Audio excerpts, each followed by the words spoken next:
Hello, Detroit Lions fans. Welcome to another very important piece of news. Here, you won't miss a single detail. Before we continue, can I ask you a simple favor? If you enjoy the content we bring, click the like button. It only takes a second and makes a huge difference to the channel. It's a free way to support us and ensure that we continue to bring you everything about the Lions. Thanks a lot. The Detroit Lions backstage continues to be busy, and a recent move has caught a lot of attention. The team brought in the most talked-about running back of the final stretch of the last college football season for a pre-draft visit, Cam Skattebo.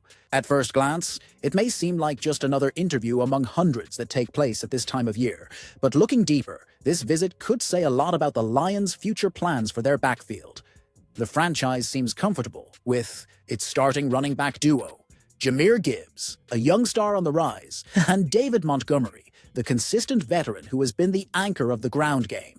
However, age is starting to take its toll, and Montgomery's contract has a strategic exit after the 2025 season. This alone raises suspicions about what's to come. This is where Skattebo comes in, a name that exploded at the end of the 2024 NCAA season.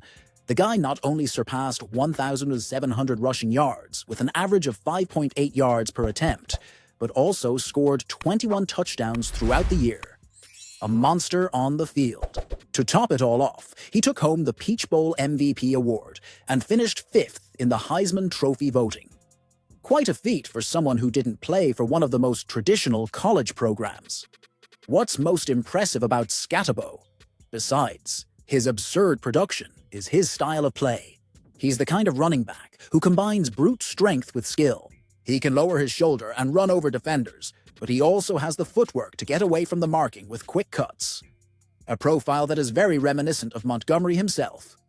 The Lions' interest in Skattebo did not come out of nowhere.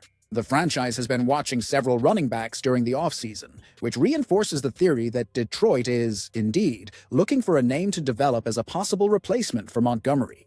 The curious detail is that, until recently, it was not known exactly which teams had held private meetings with Skattebo.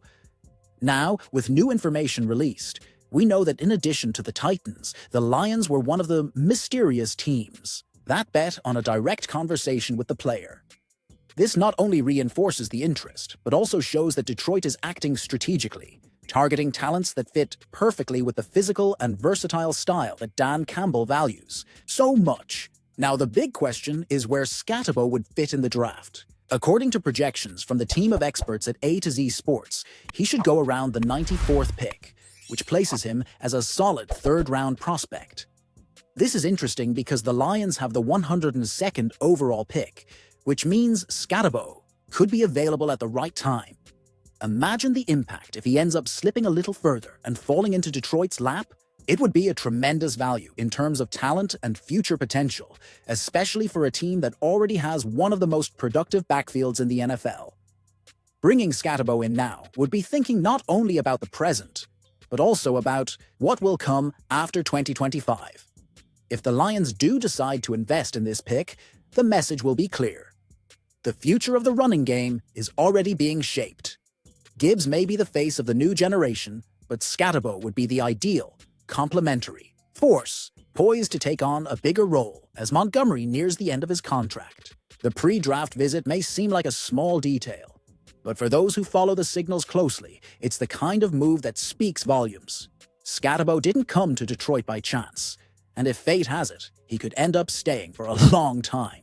As the NFL draft approaches, a quiet certainty is beginning to echo among the runners of Allen Park.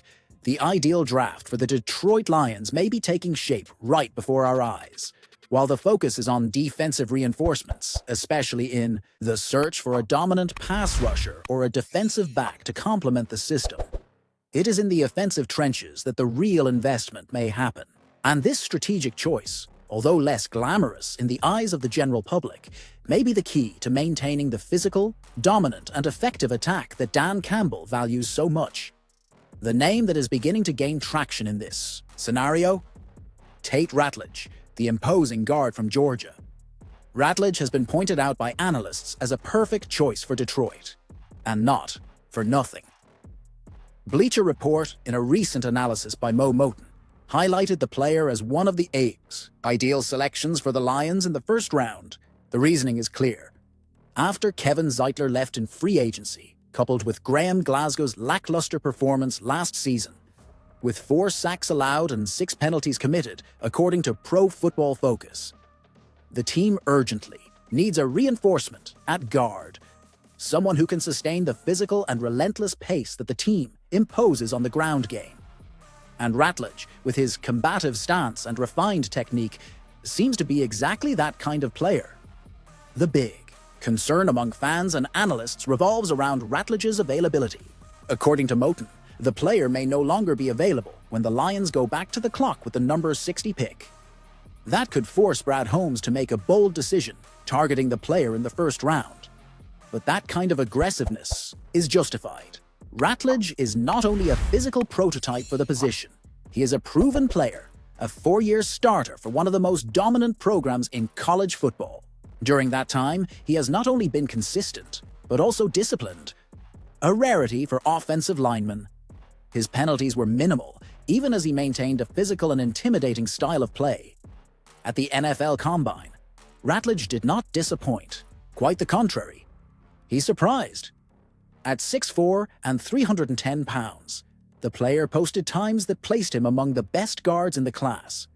His 40-yard dash of 4.97 seconds was the 4th best among all offensive linemen, while his 10-yard dash time of 1.72 seconds was the 2nd best. These numbers, coupled with his 32-inch vertical leap and 9-8 long jump, demonstrate an athleticism that translates directly to the field.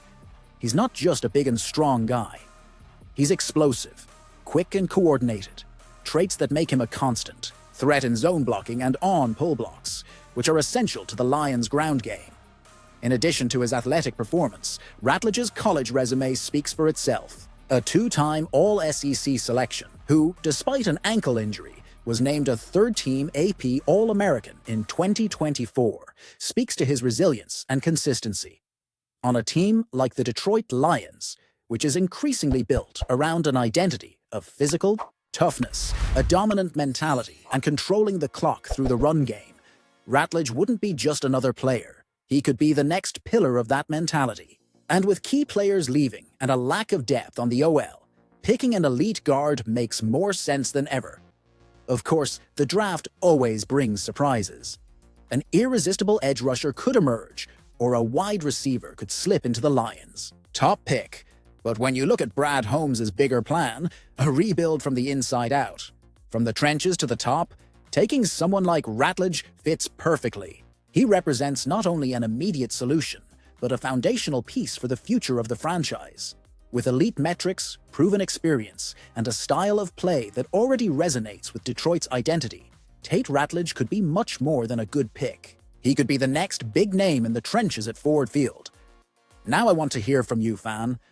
Do you think the Detroit Lions should take a big chance on Tate Ratledge in the first round, even with other needs on the roster? In my opinion, securing a player like him, with elite physique, high-level experience, and who fits perfectly with the team's style of play, could be the kind of move that turns a good offense into a dominant unit for years. But the draft is full of pitfalls and surprises, and you can't always get everything right. Let me know what you think in the comments. Would you take Ratledge if you were in Brad Holmes' shoes? Or would you prioritize another position? Let's chat, because this is a great discussion.